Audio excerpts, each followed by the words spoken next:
Sa pagpapatuloy naman ng 12 Days of Christmas program ng Department of Transportation, libre ang sakay ngayon sa LRT at MRT para sa mga kapatid nating solo parent at mga miyembro ng LGBTQ plus community. Para sa update, magbabalita live si Mobile Journal, Arles de los Santos. Arles, kumusta ang sitwasyon dyan?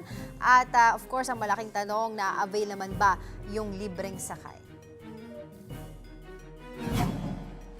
Angela, tuloy-tuloy pa din ang pagdating ng mga kababayan natin dito no sa MRT Shaw Boulevard Station kung saan nga halo-halo no ng mga mukha at ating mga kapatid yung dumarating dito mula kaninang umaga no at mula umaga walang patid na no yung mga kapatid natin na dumarating dito.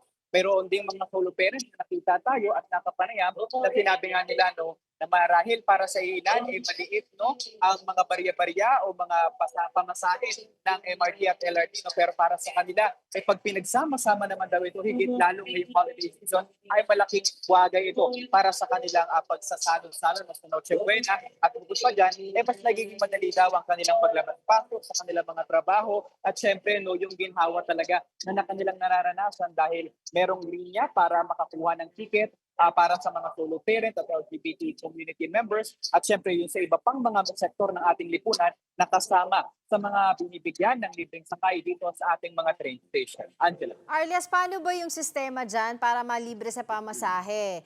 Sabihin na lang natin yung estado ba o may hinihingi ba silang ID requirements? Kasi I remember, tulad ng napag-usapan natin noon, nagkaroon ng little controversy yan di ba? Especially doon sa mga LGBTQ plus community.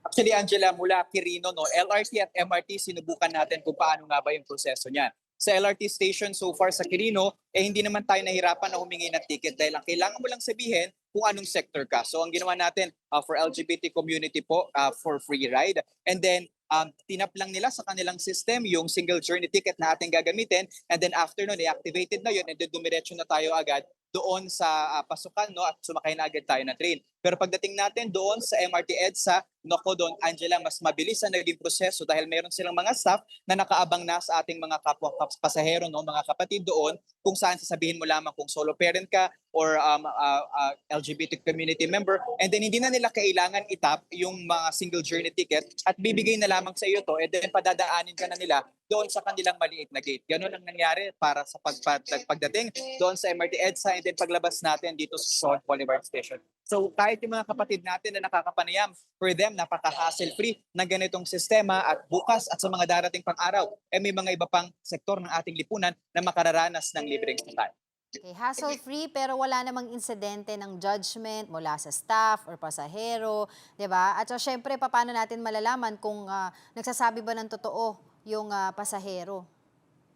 Alam mo, Angela, tinanungan natin yan, no? Kasi syempre, yung iba baka mag-take advantage sa ganitong libreng sakay. Pero ayon sa MRT, basta lang daw magsabi kung part ng anumang community or sector, papayagan naman daw nilang pumasok. Doon sa ating mga solo parent, Angela, hindi na nila strict enforcement yung paghahanap ng mga solo parent ID, no? Basta lang daw talaga magsabi. Kumbaga para sa kanila dito, sa mga staff at mga security, honesty is the best policy. Lalo pa, ito daw yung essence ng paparating na Pasko, yung pagbibigayan at pagbibigay ginhawa sa ating mga kababayan. At bukod pa dyan, Angela, nagkaroon din tayo ng ilang mga balita, no? Pahayag ng Ladlad Party List kung saan binigyan nilang diin, no? Na ito daw libreng sakay para sa LGBT community ay simbolikong hakbang ng pamahalaan para siguruhin ang inclusivity ng ating mga kapatid sa komunidad na matagal nang dinadanas ang diskriminasyon at ito daw ay isang magandang hakbang para sa inclusivity at pagkakapantay-pantay sa ating lipunan. Angela. Alright, maraming salamat sa iyong oras, Mobile Journal, Arles de los Santos.